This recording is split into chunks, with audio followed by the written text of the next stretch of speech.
Selamat pagi, salam sejahtera bagi kita semua. Perkenalkan, nama saya Dr. Barita Aritonang, ST MSI.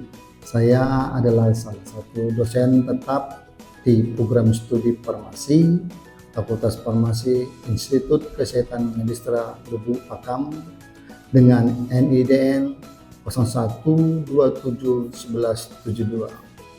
Adapun pengalaman pendidikan saya sebagai berikut. Saya menyelesaikan pendidikan sarjana S1 pada tahun 2004 di program studi kimia Fakultas Teknik Universitas Sumatera Utara.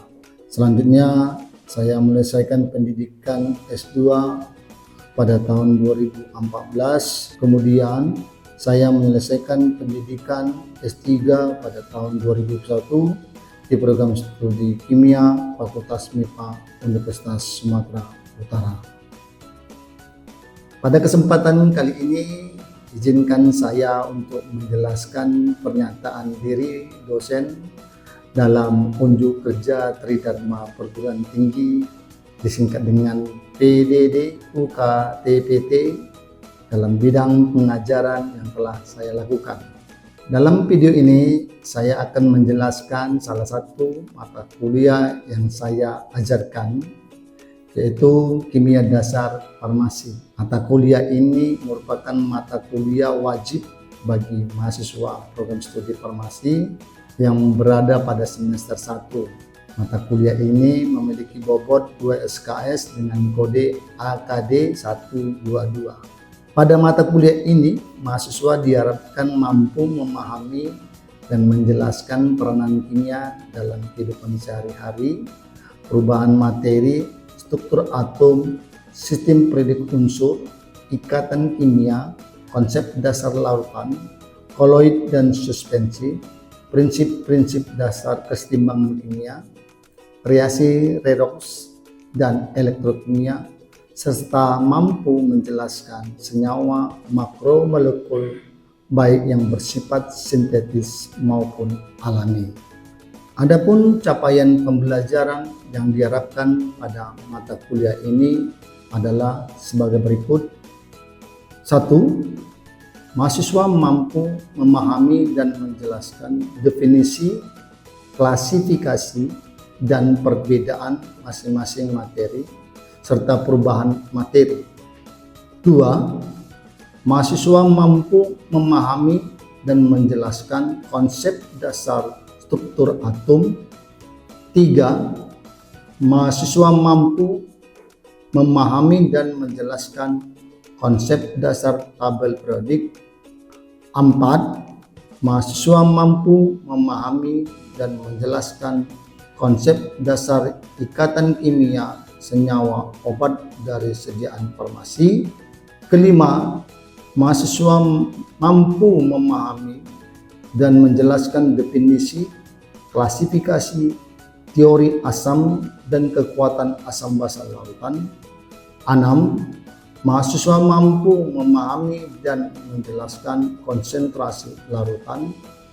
7. Mahasiswa mampu memahami dan menjelaskan kekuatan asam basa larutan. 8. Mahasiswa mampu memahami dan menjelaskan sifat koligatif larutan.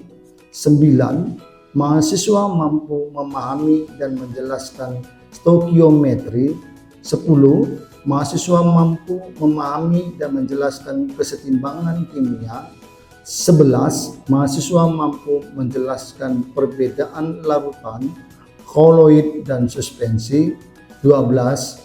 Mahasiswa mampu menjelaskan konsep dasar redoks. 13. Mahasiswa mampu menjelaskan konsep dasar elektrokimia. Dan terakhir 14. Mahasiswa mampu menjelaskan senyawa makromolekul sintesis dan alami.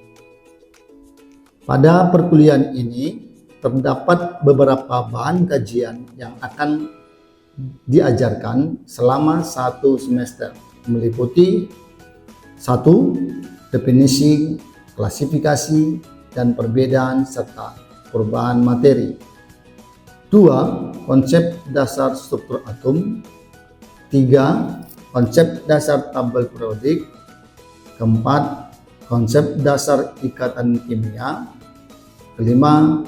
Definisi, klasifikasi asam dan kekuatan asam basa larutan.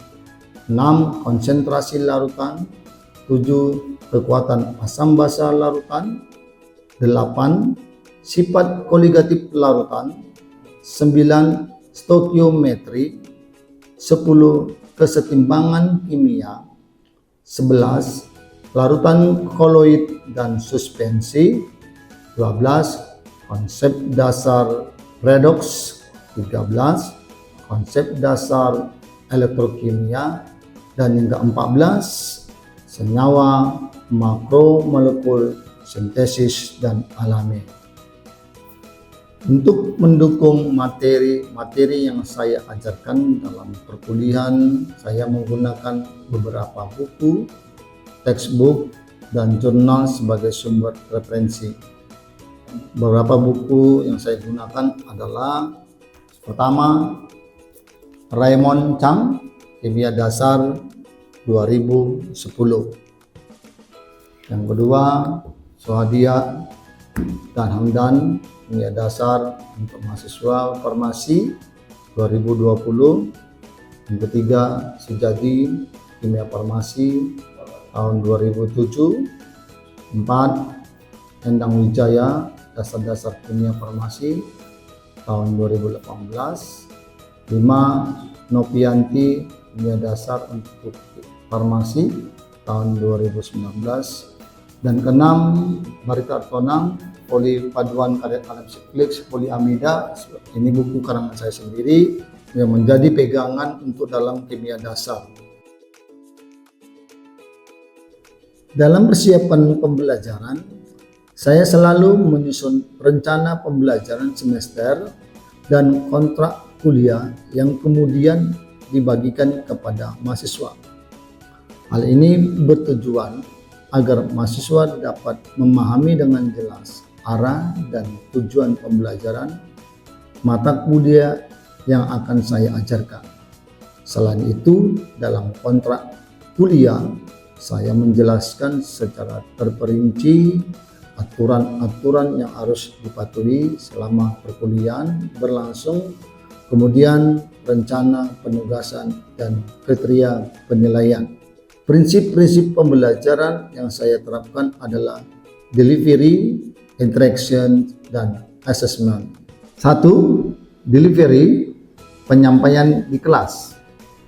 Pada prinsip ini, materi saya sampaikan melalui sesi ceramah yang diperkuat dengan contoh-contoh aplikasi dalam dunia kerja. Materi slide presentasi saya susun secara teratur dengan desain yang menarik dan sederhana agar mahasiswa mudah memahaminya. Saat presentasi, saya memanfaatkan proyektor InFocus yang disediakan oleh kampus untuk memperkuat visualisasi setelah pembelajaran. Saya membagikan slide presentasi kepada mahasiswa melalui grup WhatsApp kelas, sehingga mereka tidak perlu sibuk mencatat selama sesi kuliah. Saya juga mengintegrasikan metode pembelajaran lainnya seperti diskusi kelompok dan pembelajaran berbasis kasus untuk memperkaya pengalaman pembelajaran mahasiswa. Yang kedua, interaksi.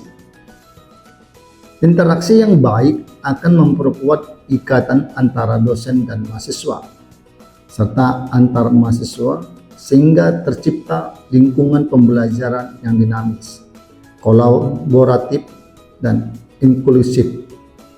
Mahasiswa memiliki kesempatan untuk bertanya langsung kepada saya, dan saya juga memberikan waktu untuk diskusi antara sesama teman, sehingga terjadi interaksi aktif di kelas.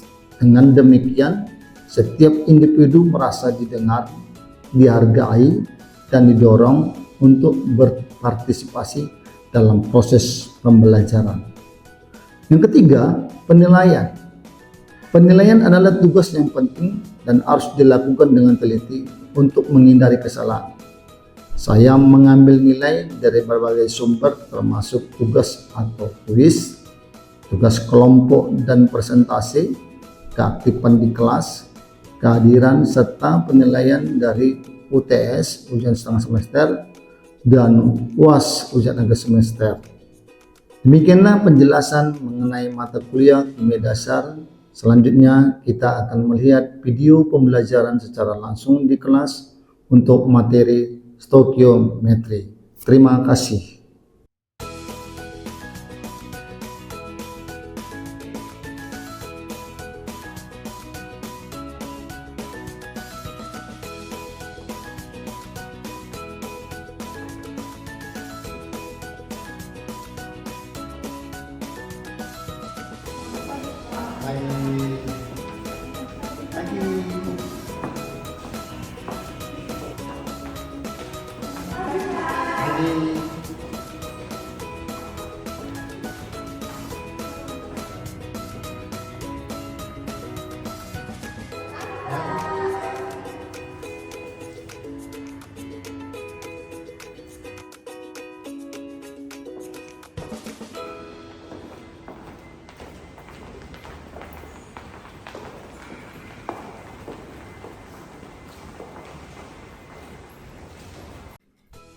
Baik, sebelum proses pembelajaran kita mulai pagi hari ini, terlebih dahulu kita berdoa menurut agama dan kepercayaan masing-masing. Doa dimulai.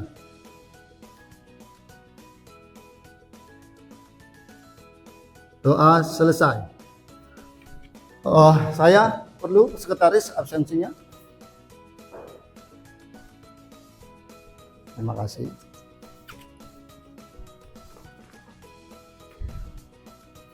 Saya cek hadiran dulu ya. Nanti disapa hadir gitu. Ade Putri? Ada Adinda Sylvia Citra?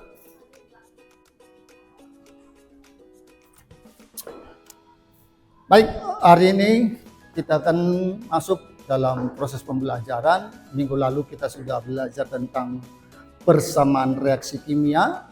Dalam persamaan reaksi kimia itu dibahas tentang bagaimana menyatarakan reaksi A dan B sehingga nanti menghasilkan persamaan reaksi yang sempurna. Hubungannya itu ada kaitannya dengan materi kita hari ini tentang stoikiometri. Tentang apa? Stoikiometri itu adalah berbicara tentang perhitungan kimia. Dalam perhitungan kimia itu nanti akan dibahas tentang reaktan dan produk. Reaksi antara zat A dan zat B menghasilkan produk. Dalam produk itu nanti dihitung berapa jumlah mol zat suatu massa dalam gram. Nanti dibahas juga tentang apa itu atom relatif, massa molekul relatif, dan namanya kemudian konsep mol. Dalam hal ini, ya, dalam materi stoikiometri ini harus banyak kita latihan terhadap soal-soal supaya kita bisa menghitung persamaan reaksi kimia berdasarkan stoikiometri. Nah, apa itu stoikiometri? Stoikiometri adalah ilmu yang mempelajari dan menghitung hubungan kuantitatif dari reaktan dan produk dalam reaksi kimia.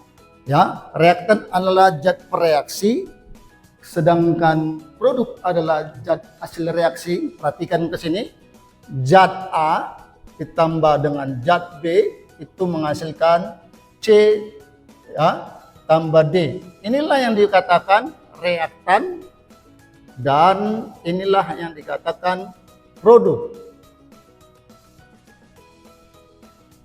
Yang berada di ruas kiri disebut apa?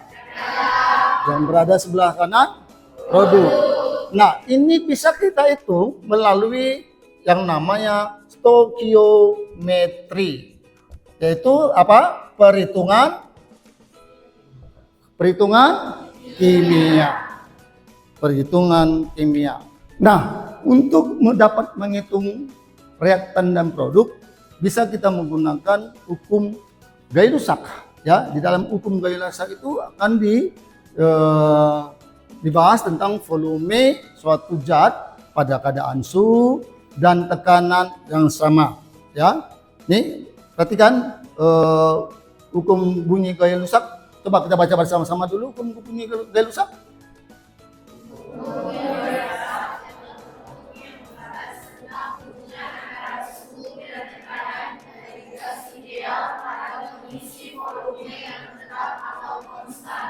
Jadi mengukur suhu dan tekanan pada volume gas-gas yang konstan. Nah, dari hukum Gay-Lussac ini kita bisa tentukan reaksi antara zat A, B menghasilkan zat C, D. Berapa suhunya, berapa tekanannya, ya, dan berapa volumenya. Ya, dari sini kita bisa menghitungkan untuk menentukan hitungan stokiometrinya. Itulah penjelasan tentang hukum Gay-Lussac. Nah, sekarang kita masuk tentang hipotesis Avogadro. Tentang apa? Hipotesis Avogadro. Apa itu hipotesis Avogadro? Hipotesis Avogadro itu pada suhu dan tekanan sama, semua gas yang volumenya sama akan mengandung jumlah molekul yang sama. Iya. Karena dalam perbandingan volume gas-gas sesuai dengan perbandingan koefisien reaksinya, maka perbandingan jumlah molekul gas-gas juga sesuai dengan perbandingan koefisien reaksinya. Jadi dalam hal ini tentang hipotesis Avogadro adalah koefisien reaksinya itu berbanding sama, ya. Itu menjadi perbandingan molekulnya. Koefisien reaksi itu menjadi perbandingan molekulnya.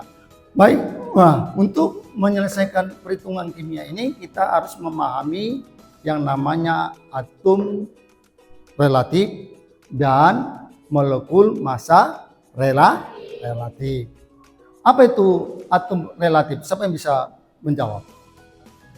Ya, silakan. Atom relatif adalah massa suatu atom yang dibandingkan antara massa atom standar.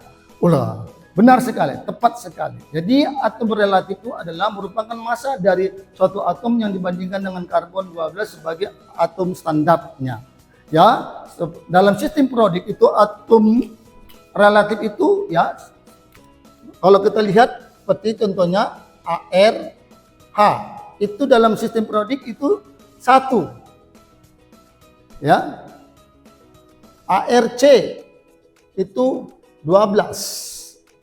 Jadi dia unsur atom tunggalnya, ya. Jadi itu membedakan atom relatif dengan massa molekul relatif. Nah, siapa bisa menjawab apa itu massa molekul relatif? Bisa menjawab, Pak. Ya. Massa molekul relatif atau MR yaitu gabungan penjumlahan nilai massa atom relatif atau AR dari atom-atom pembentuk molekul tersebut. Ya, benar sekali. Jadi massa molekul relatif itu adalah penjumlahan dari atom relatif. Contoh, ini contoh, perhatikan di sini. 2 atom A, ya, AR-nya 1, jadi 2 kali 1 sama dengan 2. Nah, lanjut kita masuk ARO. Ya, ARO. O ada berapa atomnya? 1. Tapi atom relatifnya adalah 16. Jadi 1 dikali 16 sama dengan 16. Nah, MrAr itu adalah MrAr2O adalah sigma dari AR. Berarti kita jumlahkan. Berarti berapa? 2 ditambah 16 sama dengan 18. Jadi kalau ditanya berapa MrA2O, jawabannya adalah 18. Oke, perhatikan slide berikut ini, ya. Massa atom relatif dari masing-masing atom dapat dilihat pada sistem periodik unsur. Contohnya massa atom relatif AR dari berapa unsur? Ya, unsur A, airnya berapa? 1. Unsur Na berapa? 3. C? 12. Ca? 40. N? 14. Mg? 24. O? 16. Lor? 35. Iya. Itulah yang disebut dengan atom relatif. Nah, massa molekul relatif atau MR adalah jumlah dari Iya, dengan rumus MR sama dengan sigma AR. Artinya massa molekul relatif adalah penjumlahan dari atom relatif. Contoh sebagai berikut ya, supaya kita semakin paham tentang menghitung MR, massa molekul relatif. Diketahui ARA sama dengan 1. ARO sama dengan 16. Cl sama dengan 35,5. Pertanyaannya, berapakah MR dari AR? Ya, berapakah MR dari air dan ACl? Nah, jawabannya perhatikan, MR H2O sama dengan 2 atom relatif ya, H ditambah ARO sama dengan 2 dikali 1 ya, karena ARA adalah tadi 1. 2 kali 1 ditambah dengan ARO sama dengan berapa? 16. Dijumlahkan 18.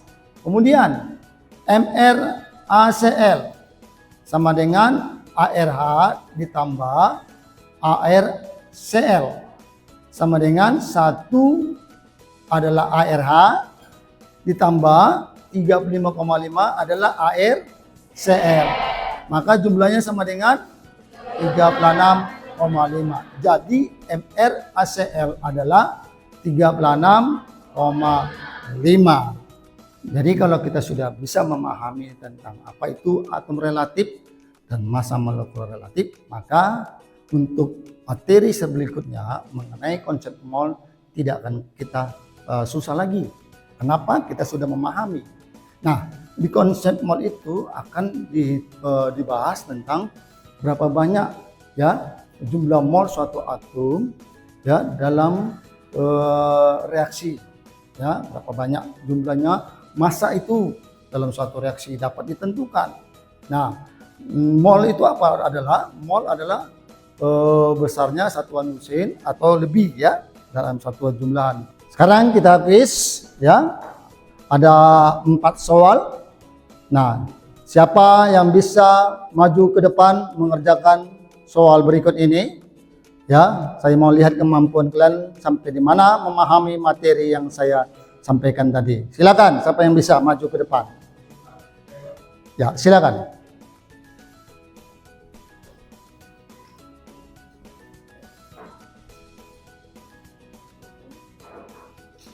Mengerjakan nomor berapa? Silakan.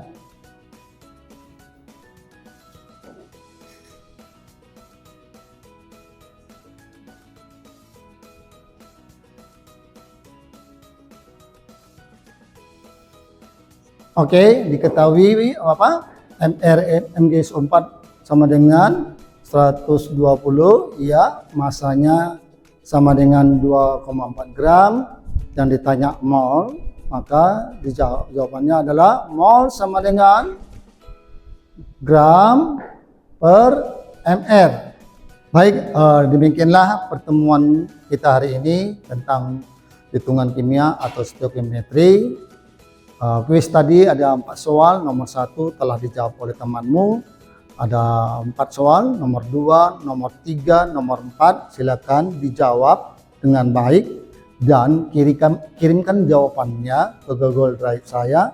Saya tunggu 2-3 hari ya, supaya nanti bisa menjadi latihan di rumah. Kita ada yel-yel ya, tahu semua yel-yelnya? Medistra. Bravo Medistra.